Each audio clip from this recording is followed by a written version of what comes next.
दोस्तों नमस्कार। कैसे हैं आप सभी। पीजीटी का पेपर हो चुका होगा और उम्मीद करता हूं कि बहुत ही अच्छा हुआ होगा और कल वाले भी दोनों पेपर ही बहुत ही अच्छे होंगे। बस अपने आप पे विश्वास रखिए और प्रभु से विनती करता हूं और आपके प्रति आशान्वित भी हूं कि जो है सभी पेपर अच्छे ही होंगे।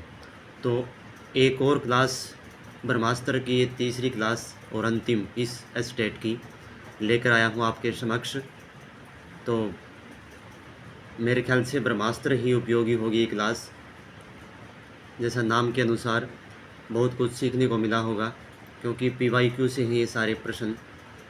तो आइए समय को न गंवाते हुए हिंदी और हरियाणा जीके के ही रहेंगे। ये पेपर है मेरे पास। तो देखो पहला प्रश्न क्या है, वह शब्द बताइए जिनमें दो उपसर्गों का प्रयोग हुआ है। निर्माण, निर्विरोध, निरीक्षक और निरंकुश। तो इसमें ऑप्शन नंबर बी सही हो जाएगा।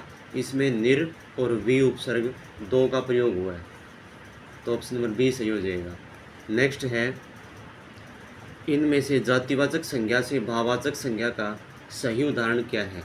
यानी कि कौन सी जातिवाचक से भाववाचक बनी है। तो देखो दानव दानवता, सर्व सर्वस्व, चतुर चतुराई, गाना गान। तो ये दानव से जो है, दानव जो है वो जातिवाचक में आती है संज्ञा दानव, और इसकी बन गई दानवता। तो पहला ही ऑप्शन जो है वो सही हो जाएगा। दानवता बन गई भाववाचक संज्ञा। सर्व सर्वस्व ये सर्वनाम से बनी है। चतुर ये विशेषण से बनी है और गाना ये बनी है क्रिया से। तो ऑप्शन नंबर ए इसका सही हो जाएगा। नेक्स्ट है कि मौलिक शब्द किस वाक्यांश के लिए प्रयुक्त हुआ है। देखिए मौलिक तो मूल से मिलकर बनाया हुआ, मूल जो किसी की नकल न हो। अगला है मूल में विश्वास करना और मूल की स्थापना।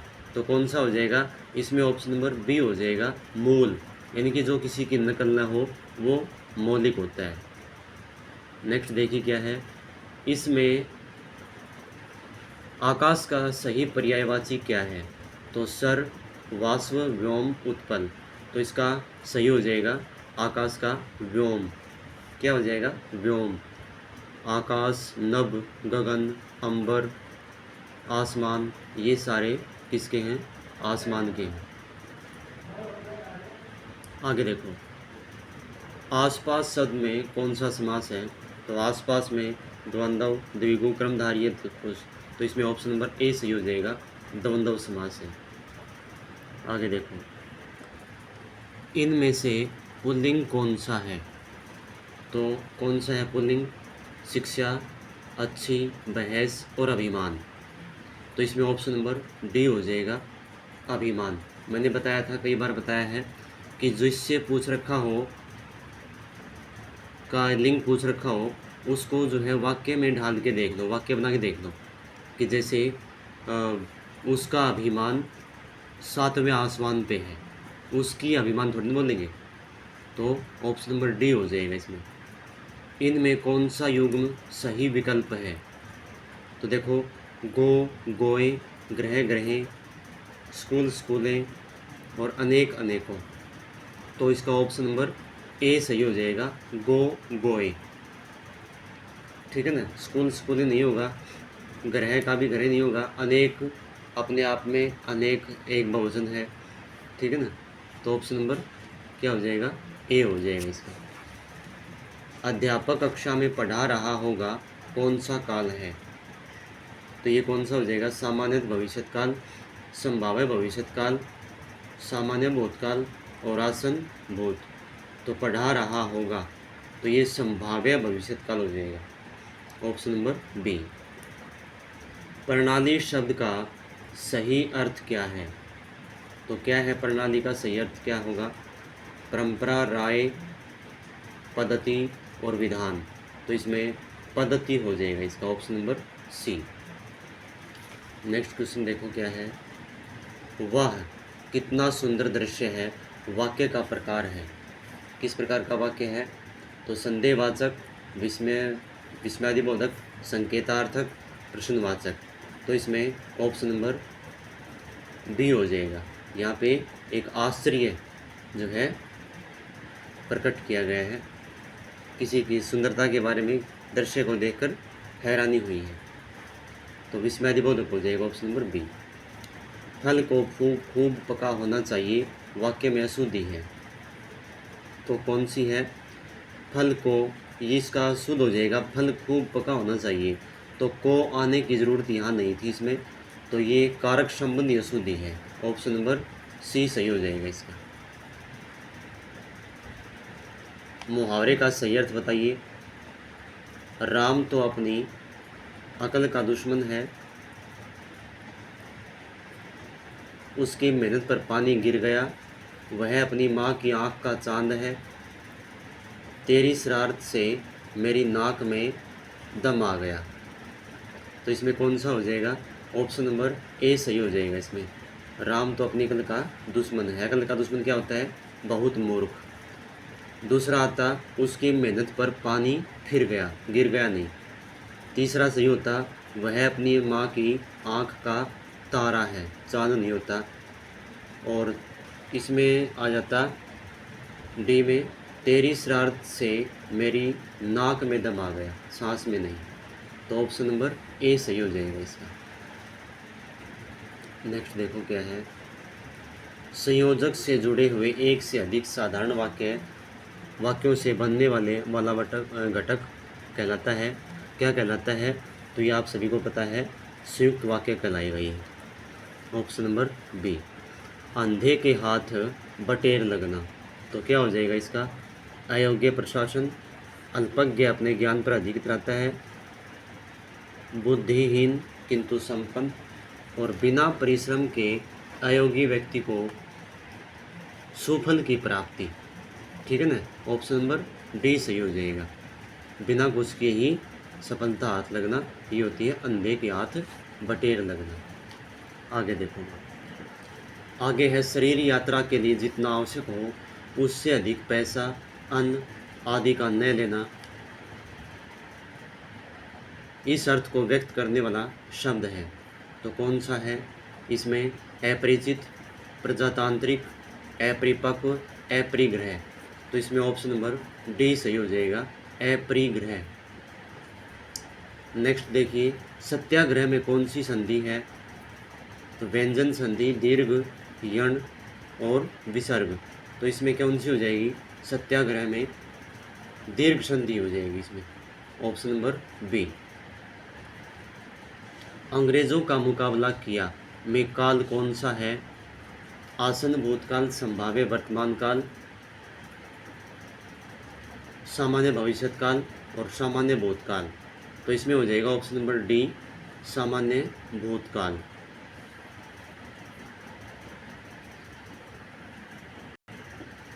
नेक्स्ट क्या है? निम्नलिखित में से स्त्रीलिंग कौन सा है? स्त्रीलिंग फिर पूछ लिया, लिंग से संबंधित धर्म, संप्रदाय, रंग और जाति, तो इसमें क्या हो जाएगा? ऑप्शन नंबर डी सही हो जाएगा, जाति। ए उपसर्ग है, किसमें है? आचरण में, अंतर्राष्ट्रीय में, अहिंसा में या फिर अनुसार में, तो इसमें कौन सा हो जाएगा? कौन से में है उपसर्ग? ए उपसर्ग है, ऑप्शन नंबर सी, अहिंसा में। ए और हिंसा, आचरण में आ है, अंतर्राष्ट्रीय में अंतर है, रहलंत हो जाएगा, अनुसार में अनु है। ठीक है, तो ऑप्शन नंबर सी सही हो जाएगा इसका। नेक्स्ट क्वेश्चन है, दुष्ट लड़के उधम मचाते हैं, वाक्यांश में उद्देश्य का विस्तार है, तो इसमें पहले देखो उद्देश्य क्या है? तो उद्देश्य तो है इसमें लड़के, अब इसका उद्देश्य का विस्तार पूछा है, तो इसका हो जाएगा दुष्ट, क्या हो जाएगा? ऑप्शन नंबर बी, दुष्ट जो है, विस्तार का मतलब जो लड़के के बारे में जो कुछ और दूसरी हेल्प कर रहे हो उसके बारे में, तो वो हो जाएगा इसमें दुष्ट, ऑप्शन नंबर बी हो जाएगा। शायद आज रोशनी गुल हो जाए और सिनेमा न हो, वाक्य में अर्थ की दृष्टि से कौन सा भेद होगा? तो कौन सा होगा भाई? संकेतवाचक, विधानवाचक, इच्छाबोधक और संदेहवाचक, तो ऑप्शन नंबर डी सही हो जाएगा, संदेहवाचक। वाक्यों में ऐसे शब्दों को छोड़ दिया जाना जिनके न रहने पर भी प्रसंग में वाक्य को समझने में बाधा नहीं पड़ती कहलाता है। तो क्या कहलाता है ये? इसको बोलते हैं अध्याहार। Option number D. निम्नलिखित में से कौन सा उत्तर अव्यय के भेदों से असंगत है? क्रिया विशेषण अव्यय, विसर्ग बोधक अव्यय, संबंध बोधक और समुच्चय बोधक अव्यय। तो ऑप्शन नंबर बी हो जाएगा। विसर्ग बोधक अव्यय नहीं होता, ये तो होता ही नहीं है विसर्ग बोधक, बाकी और तीनों हैं। तो ऑप्शन नंबर बी हो जाएगा इसका सही आंसर। आगे देखो, नेक्स्ट है कंपाउंडर बीमार को दवा पिलाता है। उक्त वाक्य में रेखांकित पद कौन सा है? तो कौन सा है? पूर्वकालिक क्रिया, नाम धातु, प्रेरणार्थक और कृदंत क्रिया। तो ये ऑप्शन नंबर ए सही हो जाए, ऑप्शन नंबर 3 सही हो जाएगा। प्रेरणार्थक क्रिया। प्रेरणार्थक क्रिया दो होती हैं, प्रथम और द्वितीय। तो ये प्रथम प्रेरणार्थक है। द्वितीय जो प्रेरणार्थक क्रिया होती है उसमें कर्ता स्वयं कार्य न करके दूसरे को कार्य करने के लिए प्रेरित करता है, कि जैसे राम मोहन से पत्र लिखवाता है, ठीक है ना। तो ये होगी द्वितीय प्रेरणार्थक और ये है प्रथम प्रेरणार्थक। तो इसमें ऑप्शन नंबर 3 सही हो जाएगा इसका। नेक्स्ट देखिए, किस विकल्प के शब्द तत्सम नहीं है? तत्सम नहीं है। बयार, काज, आज्ञा, राजा, स्वामी, पक्ष, कर्ण, वत्स। तो इसमें कौन से नहीं हैं भाई? इसमें तत्सम पहला ही हो जाएगा। इसमें बयार और काज। बयार का हो जाएगा वात तत्सम और काज का हो जाएगा कार्य। तो ये दोनों ही तद्भव हैं। तो ऑप्शन नंबर ए ही सही हो जाएगा इसमें। निम्नलिखित में से कौन सा भेद पुरुषवाचक सर्वनाम का नहीं है? तो व्यक्तिवाचक, उत्तम पुरुष, मध्यम पुरुष, अन्य पुरुष। तो ये तो आसान सा ही प्रश्न है, सभी को आता होगा। व्यक्तिवाचक जो होता है वो संज्ञा होती, संज्ञा का भेद है ये सर्वनाम का नहीं है। तो ऑप्शन नंबर 1 सही हो जाएगा इसमें। निम्नलिखित में से गुणवाचक विशेषण का उदाहरण नहीं है। कौन सा नहीं है? अच्छा, आधा, बुरा, लाल। तो ऑप्शन नंबर 2 हो जाएगा इसका आधा। ये जो है किसका है? ये संख्यावाचक का है। Option number 2।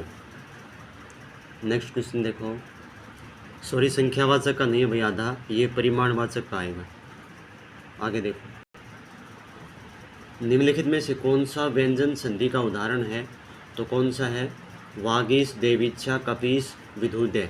तो ऑप्शन नंबर 1 ही सही हो जाएगा, वागीश। वाक प्लस ईस हो जाएगा इसका।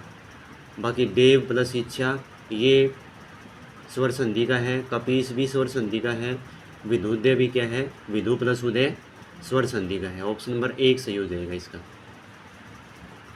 निम्नलिखित में से किस विकल्प में विलोमार्थी युग्म संगत नहीं है? आज्ञा, अनुज्ञा, आचार, अनाचार, आच्छन, निराच्छन, आलसी, उद्यमी।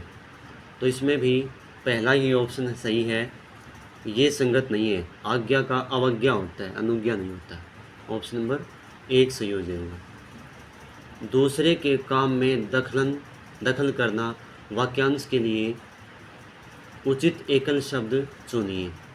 उन्मूलन, षोडशी, हस्तक्षेप, अधूढ़ा। तो ऑप्शन नंबर क्या हो जाएगा इसका? हस्तक्षेप 3 हो जाएगा इसका। दूसरे कार्य में दखलन देना, हस्तक्षेप। आगे देखो, इनमें से सार्वनामिक विशेषण किस में है? तो किस में है? इसमें हो जाएगा सार्वनामिक विशेषण ऑप्शन नंबर बी, इस पार्श्विक चक्र से मुक्त कराने। ठीक है ना। सार्वनामिक विशेषण कहाँ होता है कि मतलब कौन सा होता है कि जो संज्ञा से तुरंत पहले आकर उसके बारे में अतिरिक्त जानकारी दे, उसकी विशेषता बताए। तो ऑप्शन नंबर बी हो जाएगा इसमें। नेक्स्ट देखो, इनमें से प्रत्यय से निर्मित शब्द कौन सा है? धैर्य, कुछेक, खिलाफ कोशिश। तो ऑप्शन नंबर ए हो जाएगा धैर्य। आगे देखो,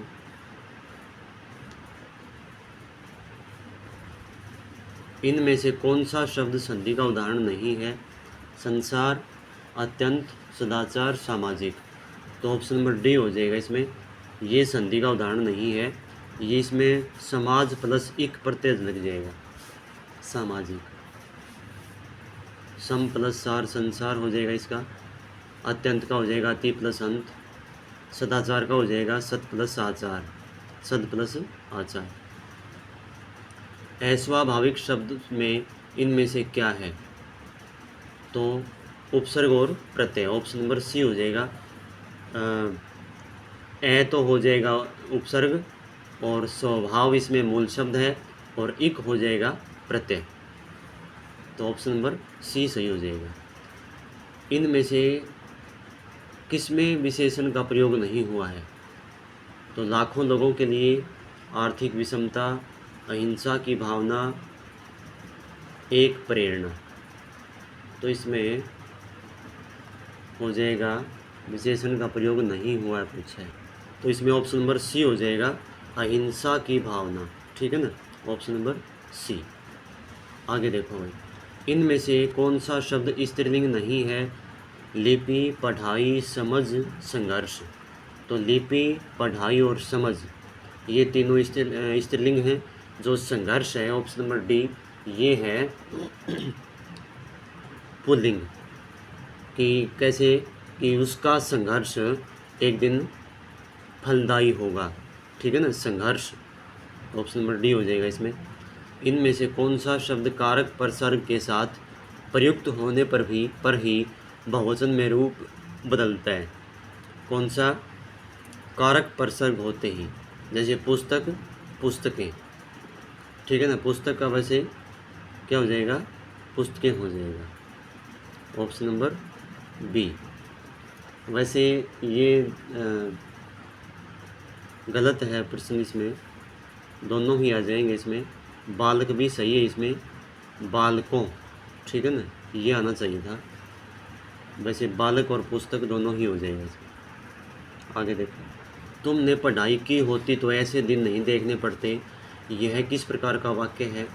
तो ये है हेतु, हेतुमद भूतकाल का। इनमें से शब्द बताइए जिसका वचन अथवा लिंग किसी भी परिस्थिति में नहीं बदलता। तो ऐसा शब्द इसमें क्या है? पानी है। पानी का पानी ही रहेगा, न इसका लिंग बदल सकते और न ही इसका बहुवचन कर सकते। पानी का पानियों थोड़ी बन सकता है, न इसका कोई पानी नहीं बनेगा। तो ऑप्शन नंबर बी हो जाएगा इसमें। इनमें से पुल्लिंग शब्द बताइए कौन सा है? तो उम्मीद, आशा, बेकारी। ऑप्शन नंबर सी हो जाएगा इसमें पुल्लिंग। उसका बचपन आज भी नहीं गया है, बचपना। ठीक है ना, तो ऑप्शन नंबर सी हो जाएगा। आपका जीवन मंगलमय हो, यह किस प्रकार का वाक्य है? तो ये है इच्छाबोधक या इच्छावाचक, ऑप्शन नंबर ए। मेरा बड़ा भाई निशांत जासूसी पुस्तकें अधिक पढ़ता है, इसमें उद्देश्य का विस्तार क्या है? तो उद्देश्य तो क्या है इसमें? निशांत, और इस उद्देश्य का विस्तार क्या हो जाएगा? मेरा बड़ा भाई। ठीक है ना, यानी कि जो उद्देश्य से पहले कोई चीज़ हो तो वो हो जाती है क्या? उसका विस्तार। अर्थ के आधार पर वाक्य का कौन सा भेद इनमें से नहीं है? तो कौन सा नहीं है? अर्थ के आधार पर मिश्र वाक्य, ऑप्शन नंबर सी। ये रचना के आधार पर है, न कि अर्थ के आधार पर। तो ऑप्शन नंबर सी हो जाएगा। पाखंडी व्यक्ति के लिए उपयुक्त मुहावरा कौन सा होगा? तो ये हो जाएगा बगुला भगत, ऑप्शन नंबर बी। जमात में करामात का क्या अर्थ है? तो क्या अर्थ है इसका? ऑप्शन नंबर डी हो जाएगा, एकता में शक्ति होती है। ठीक है ना, आगे देखो भाई, उपयुक्त गद्यांश में तद्भव शब्द है, तो तद्भव कौन सा है? धुएं, वृद्धि, वायु, प्रदूषण। तो इसका तद्भव शब्द क्या हो जाएगा? धुएं। इसका हो जाएगा धूम्र। ठीक है ना, ऑप्शन नंबर ए। इकारांत शब्द से निर्मित बहुवचन शब्द कौन सा है?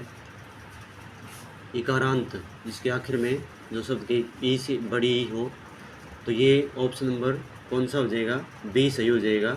बीमारी, बीमारियाँ, क्योंकि बीमारी बीमारी लिखते हैं तो छोटी बड़ी मात्रा आती है रे को।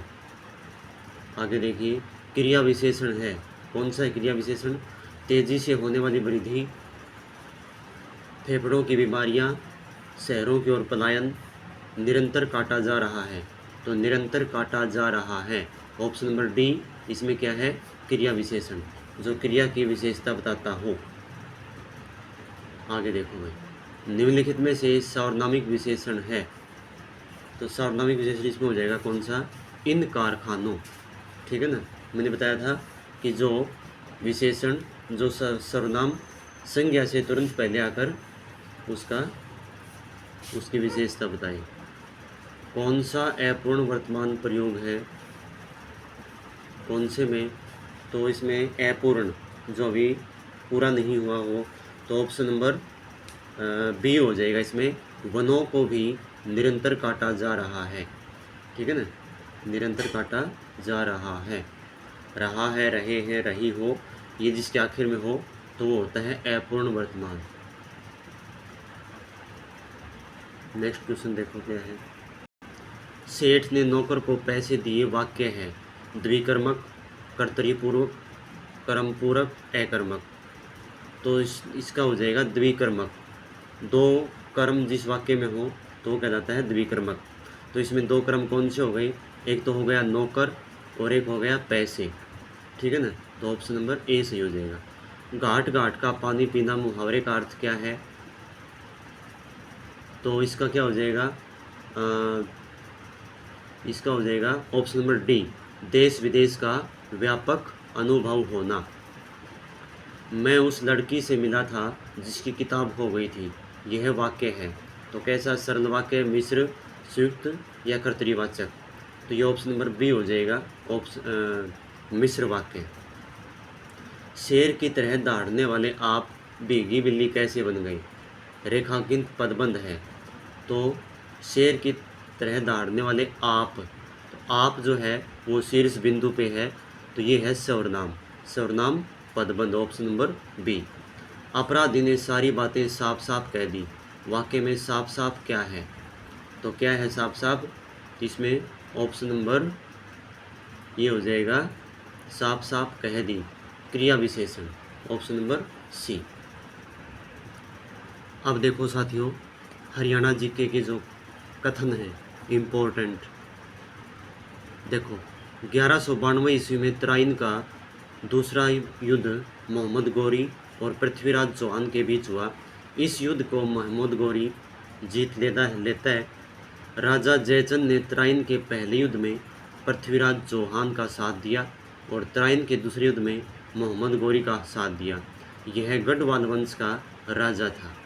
झांसी से पृथ्वीराज चौहान का साथ गोविंद राय ने दिया था। 1194 ईस्वी में चंदावर का युद्ध राजा जयचंद और मोहम्मद गौरी के बीच हुआ। इसमें मोहम्मद गौरी जीत जाता है। 1215 ईस्वी में तराइन का तीसरा युद्ध इल्तुतमिश और यल्दौज कुबाचा के बीच हुआ। इस युद्ध को इल्तुतमिश जीत लेता है। अब 13वीं सदी में कौन सी घटनाएं हुई थी वो देखो। रजिया सुल्तान का मकबरा कैथल में है। रजिया सुल्तान का शासनकाल 1236 से 40 ईस्वी तक था। ये सीईटी में आया हुआ भाई करंटली, जो है ना कि कैथल से संबंधित कौन सा शासक या शासिका थी। इम्पोर्टेंट फैक्ट है भाई सारे ये। रजिया सुल्तान गुलाम वंश की शासिका थी। याकूत को अमीर एक आखुर इनके घोड़े का सरदार बना दिया।